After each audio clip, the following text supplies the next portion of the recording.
What steps can you take to free yourself from limitations or negative thought patterns? That's what you've been asked in today's daily episode. Welcome to another episode of Find Yourself the Questions podcast. I'm Bernd Wenske, your host and co-pilot on this journey of self-discovery and personal growth. This show is all about assisting you in achieving mindful self-improvement and elevating your life without any pressure or control. Today we have a truly remarkable guest with us, someone on a mission to ignite a global awakening and reveal the spiritual connections that bind us all. He's an award-winning author, an advocate for change, and a messenger for these crucial times. Please join me in welcoming Michael McGinnis, also known as the Jungle Writer. Michael has dedicated his life to awakening humanity on a global scale and has authored the Essential Revolution series, consisting of the Essential Revolution and the Invitation. His journey is a testament to personal transformation and the power of awakening. Michael, it's an honor to have you here with us today. Thank you very much. Thanks for having me. Michael, welcome to Find Yourself the Questions podcast. We are thrilled to have you on the show. Now let's dive deeper into Mike's insights and experiences with the podcast questions. Michael, please tell us about your personal journey and the pivotal moments that led you to dedicate your life awakening humanity on a global level. Well, I think many have gone through some rough patches in life, and each time I had a transformational experience, and I've had several now. Usually they would come from a hard time, like a kind of a devastating, situation, and in my case, a couple of the bigger ones happened through actually visionary medicine. They call them entheogenic plant medicine, those kind of things. It just changed my life, turned everything around, and I have no desire to do anything else than to be at service to the awakening of the planet. Mm-hmm.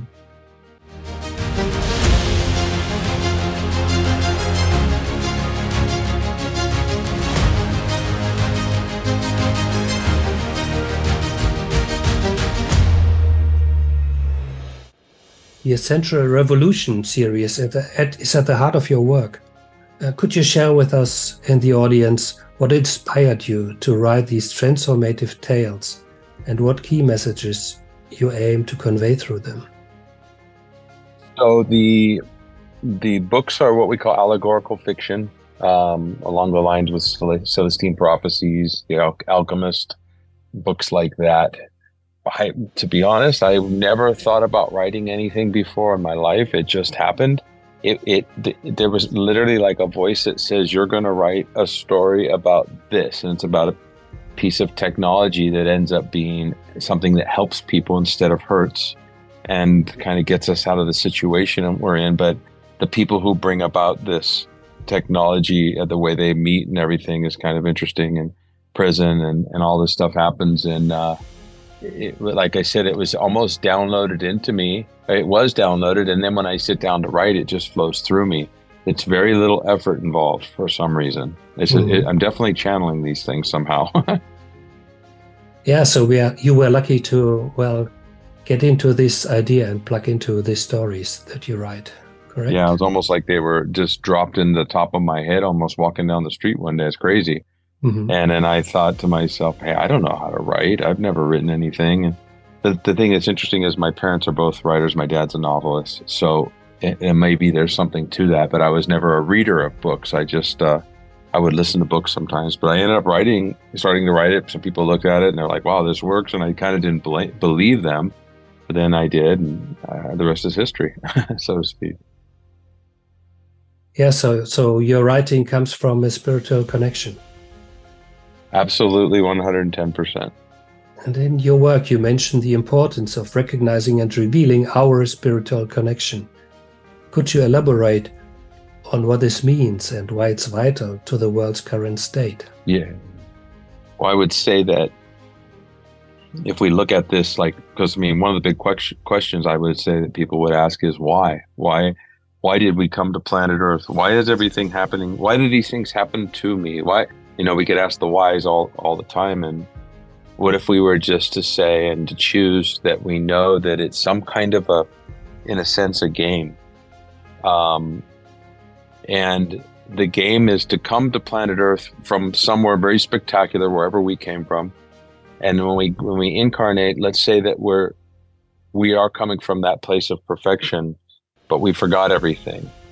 And then we play this game of coming from that connection to then losing it in the incarnation, losing it more and more and more through programming, through the way that we talk to ourselves, through our limiting beliefs, through all of the collective's ideas of how things are, what's good, bad, right, or wrong, and all these things we believe in, just so that we can somehow find our way back to the core of that connection, which we would call spiritual connection. Yeah. And I would say that everybody is on the path to their awakening, no matter what they're doing. Now, there's a big difference between, in my opinion, being on the path, we call it on the path consciously or unconsciously. Like somebody could be out there doing horrific things, but still somehow they have to do this for their growth, as crazy as that sounds. And then this thing that happens to some of us, many of us, where we say, oh, I want to wake up, I want to do better. And then once we start to do that, we see how life becomes much more easier and better. And then we never get off of that path, and we continue to clean all the things inside of us that block that connection, if that makes sense. Mm-hmm. I think we are all better in reacting than in acting. We are, and until we stop, until we go, it's kind of like, like you read The Power of Now, and we talk about living in the present moment. I know that the writer is a countryman of yours, Eckhart Tolle, right? Mm-hmm. And let's say that the average person spends 90% of their time not in the present and 10% present. Maybe they do some dangerous sport and they get present for that little nanosecond, or they're sitting by a river and all of a sudden they don't even know what they were thinking. They go, what happened right there? Well, that's that 10%. Then, so the 90% is quite hellish when you're living out of the present moment. You're trying to think that things are going to be great and you fill in the blank, when I have this, when I own that, when I go here, when I take that next drink, or when I go on this trip, or when I get married, when I have kids, whatever it is. And we find out usually that as we get these things, we're still empty inside.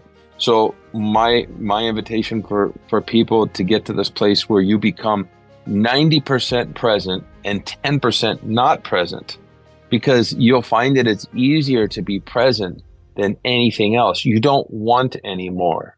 For me, that was like a big thing that happened. It was huge when I stopped wanting. Like, you can still want things. You can still like, oh, I want to do this, but you're not attached to the outcome. You realize that no matter what you do, it's never going to be better than it is right now. And that's important. That doesn't mean that if you're in a horrific situation, that's always going to be like, no, that passes, like things come and they go. And so, yeah, I think that getting present and getting to that place, and people will discover that it's hard to go backwards, once you really get hit hard with this awakening thing,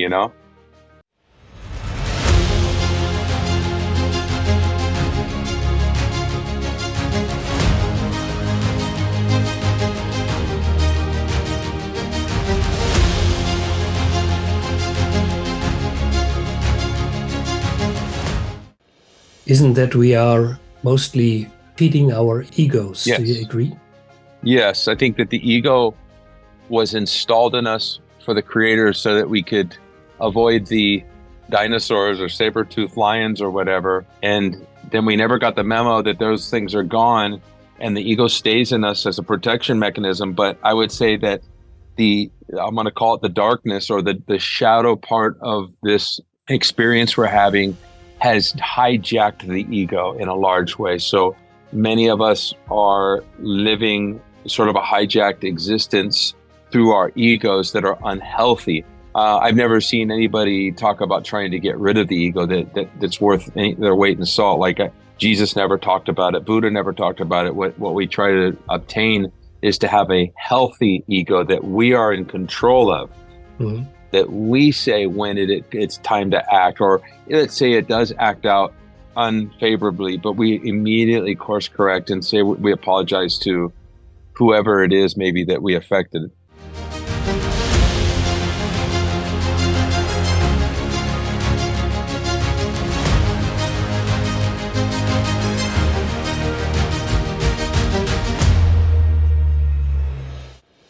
Your biography mentions a significant transformation you experienced during a personal development seminar.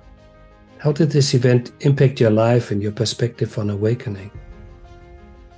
Well, in my case, I was 23 years old, and what I would say, I wouldn't call it, maybe, I would call it a transformational event. And before that time, I was very scarred by some things that happened when I was a child, and that my mother kind of let happen with a stepfather figure or her boyfriend or whatever. He lived in our house, and I was bitter and angry towards my mother. But when I went to the course, I found out that no matter what anybody is doing, they're doing the best that they can with what they have in their toolbox at the time. And I immediately realized, and of course, this is through, 3 days of rigorous coaching, I immediately realized that I needed to actually not forgive my mother, but apologize to my mother for blaming her. See, forgiveness is sort of of course, when you wake up, there is no, I forgive you. That's coming from the ego. That means that I'm higher than my mom. When I have a transformational experience and I realize that she's doing the best that she could, and I step into compassion and I stay there, forgiveness is a moot point. It already exists. It was the of course that was all that has to be there. And it's more now all about me apologizing for blaming, if that makes sense, which is quite counterintuitive to what most people believe is correct and like the right thing to do. We all want to blame and make somebody else wrong. And I would say once you do that apology, you're sort of zapping the little, I call it like a little chip that's maybe in our brains that believes that, it's time for me to be mad at my mom. But when I went and apologized, it was like she started crying, and I found out that she was afraid of the guy as well. And you don't know this when you're a kid. And that's what happened in that event. Mm-hmm.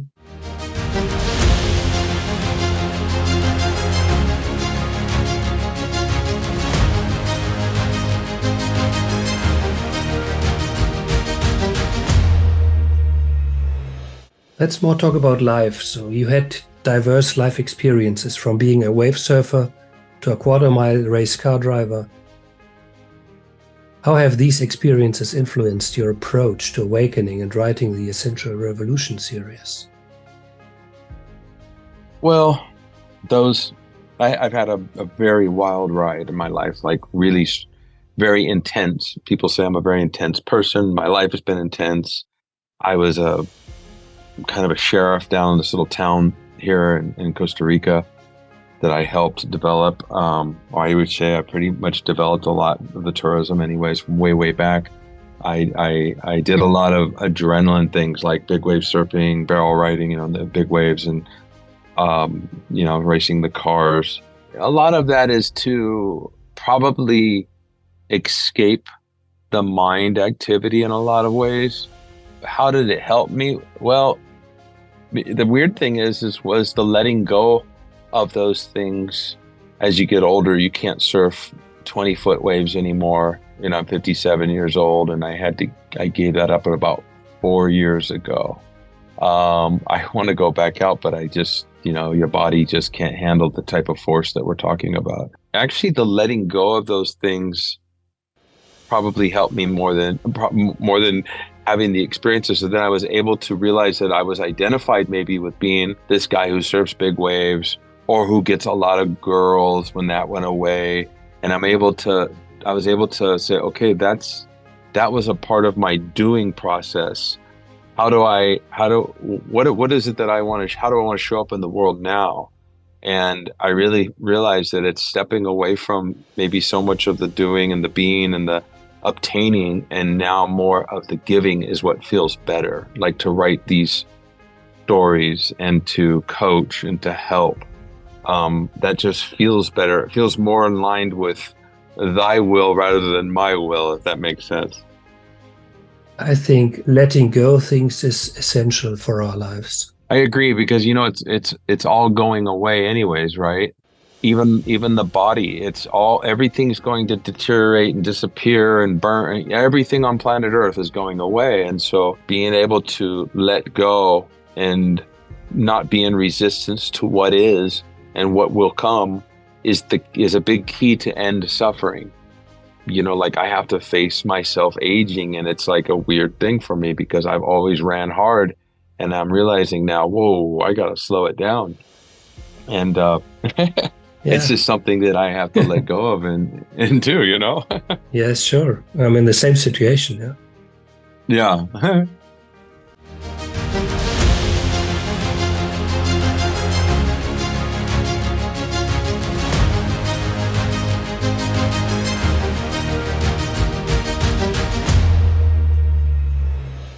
The invitation seems to be a significant part of your work.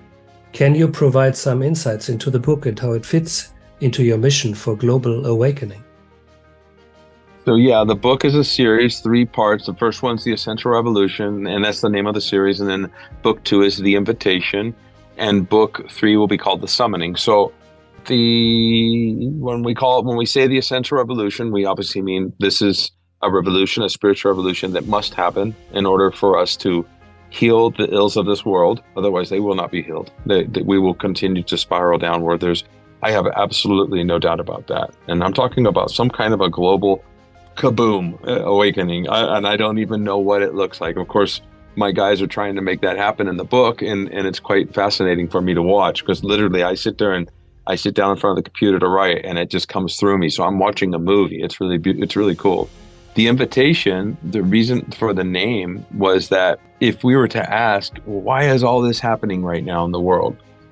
The invitation means it is an invitation for us to wake up. And so, yeah, that's what I meant. That's what that title means. And I do believe that everything has to be an invitation. It can't be forced down to anybody. Even, I even remember times in my life where I wanted so bad for this person to wake up, and, we tell them to go to this medicine ceremony, go to the course. But if they're not ready, they're not ready. So instead of pushing, I invite. And if the invitation is rejected, that's fine too. Again, we're not getting attached. And the best thing to do is just to be the best example that I can be a lot of the times, right? Mm-hmm. Yeah, agree. Yeah.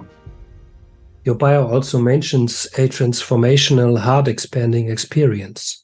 How did this experience shape your outlook on life, and how has it influenced your message to the world? That happened roughly 10 years ago, and that was an experience with plant medicine, particular one at the time. And it completely opened my heart up where it had been sort of closed. I don't know why it was closed, maybe just from life, and I didn't even know that it was closed, right? I mean, all of a sudden, kaboom, your heart opens up and you have this gratitude for life and for all the people in it. And for, at the time, my ex, she was kind of we were breaking up, and I realized how much I loved that person, and I had never even told her that after being with her for like 8 years. So I was able to go and say, I love you, and to just change my life completely, that one particular experience. Yeah. Oh, I was just going to say, and because of that, I was able to, as one of the aspects to being able to write these books, to be able to speak to love and gratitude, where before I had done that medicine journey, I didn't even know what those words really meant at the end of the day, because I was almost embarrassed to say the word love, believe it or not. Just like some people, including myself, didn't like to use the word God. I was an atheist at the time, and then I had another different medicine experience which changed that.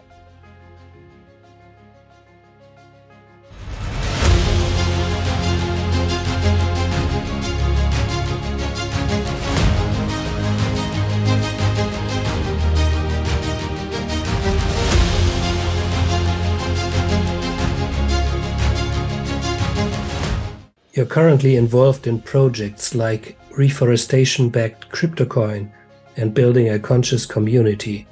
How do these projects align with your mission? And what impact do you hope to achieve through them? Well, with the cryptocurrency thing, I put up the land so that these other people can create this coin that corresponds to a square meter of land being held in preservation for perpetuity, right? Whether or not they're going to be able to put this together, because it's not so easy to put these cryptocurrencies together. That's to be seen. We'll see.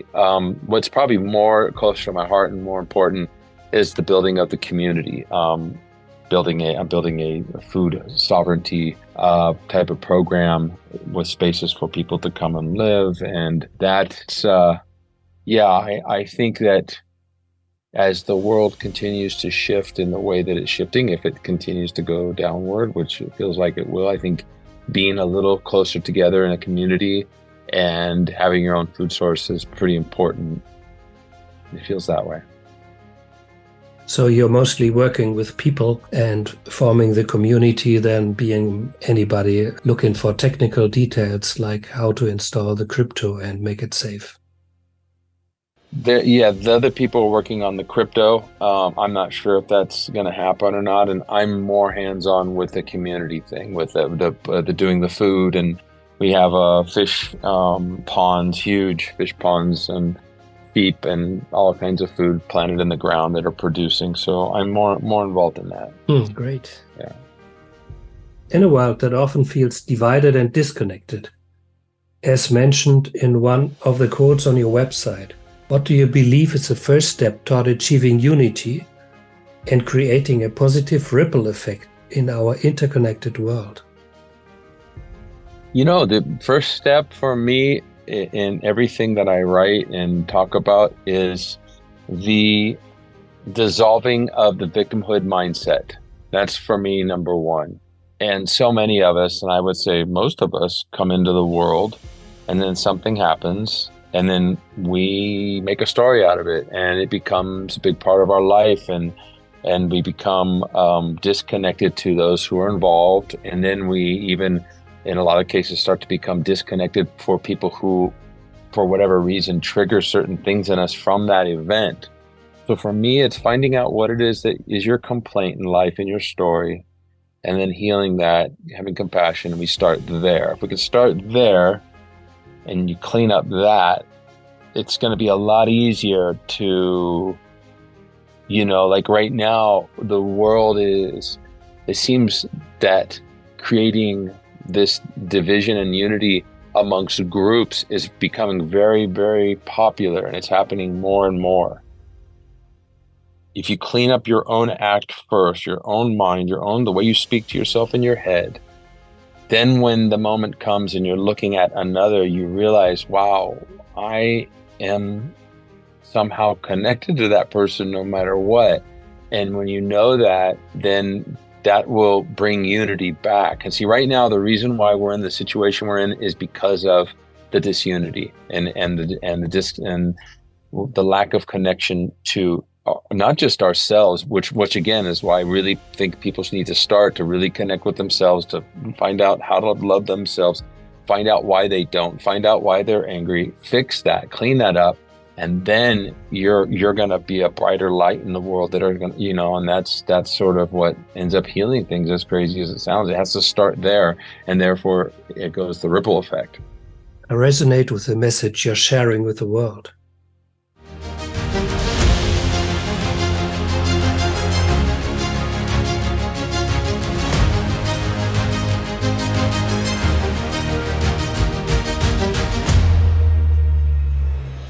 Mike, can you share some advice or steps for our listeners who want to become agents of change and contribute to the awakening of the world?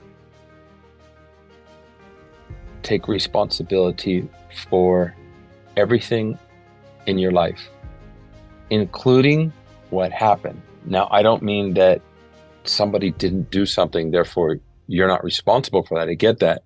But what you are responsible for is the perception of what happened. So number one is to take a look at how you perceive the world, your past, the story you're telling yourself. What are you saying about that? And if it's negative, you and only you can shift that. Nobody else is going to shift it. No one, ever. Nothing ever is going to change it either, by the way. So if you have a negative inner thought, or we call it an inner conversation about something that's happening, then only you can shift that. So shift the perspective, you change the world, you change everything. That would be one of the things. Do your best to become that person that you want. If you want something from another or out from the world, become that thing itself. You want gratitude, be gratitude now. Or you want stuff, you want to make money, great. Have gratitude for what you have today. You want to, you know what I mean? Like really connect with the fact that this life was given to you. If you can get there, like this is a gift just to be here. So we say thank you for that. And realize, I guess one of the most important things is that maybe I'm going to have to invite people to believe this, and otherwise they maybe already know. You are never going to die, except for your body. If we can get rid of the fear of death, like if I could get across to people that, listen, experience is forever. You are a part of capital E experience, meaning you are not separate from the creator, capital C creator. You are a part of it, meaning awareness or experience of some form will exist forever. Forever and ever and ever, you will exist. Not in the body you're in. No, that's temporary for sure. But I think people have such a fear of death that it creates fear of everything around us and what these players that are in the world trying to do these things and, restrict this, do that. We all fear our own death ultimately. But what if you knew that you really weren't going to die, just the body, and then you're going to move on to some new adventure? I promise you that that's what happens, and if you can get on board with those three things, it's a good start. Yeah, it's so natural to think about dying and about the death and about leaving this physical world in the form that we are now. Well, life in nature is a circle, and we are just part of this nature. So there is no fear of getting into the next phase of this circle or to start again in any form. So there will never be an end, because there is no vacuum and there is no non-existence of energy, and so we are. That's right. Everything, the tree, it transfers into something else, the dead tree, and every single thing, the rock, the car, everything that goes away comes, its spirit, it just moves right back into the ultimate intelligence. And then if there's I'm not sure how it works, but if we choose to incarnate again, or however that works, but when that moment comes, it's not like everything just goes black and you're sitting there in blackness forever. It doesn't work that way. There's something going to happen. And I believe it's not a bad thing. I believe it's pretty cool. Yeah. Weird to say that for people to hear, Yeah, me too. Yeah.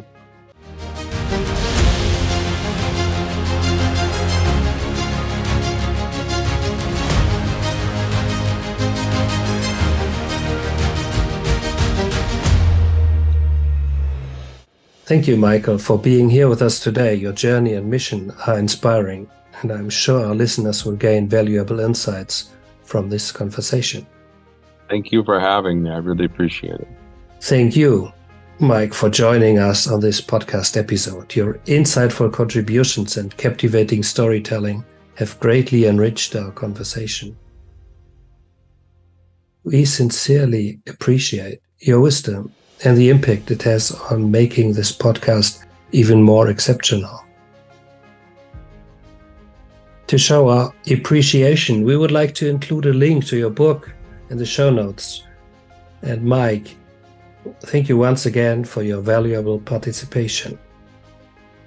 Thanks to all of you listening and joining us today on the Find Yourself the Questions podcast for mindful self-empowerment and personal growth.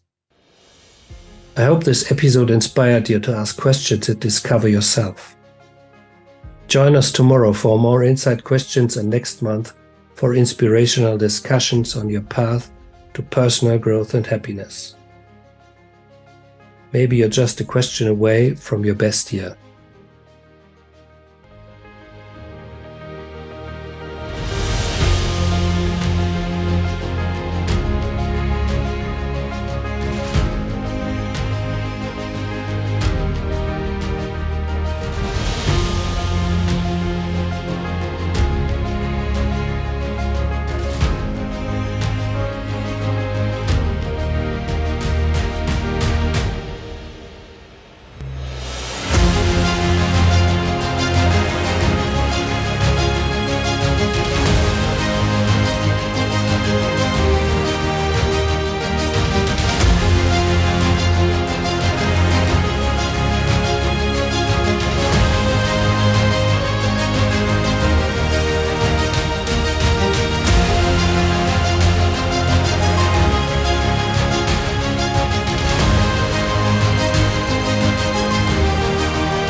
Brother, take care. Take care. Bye.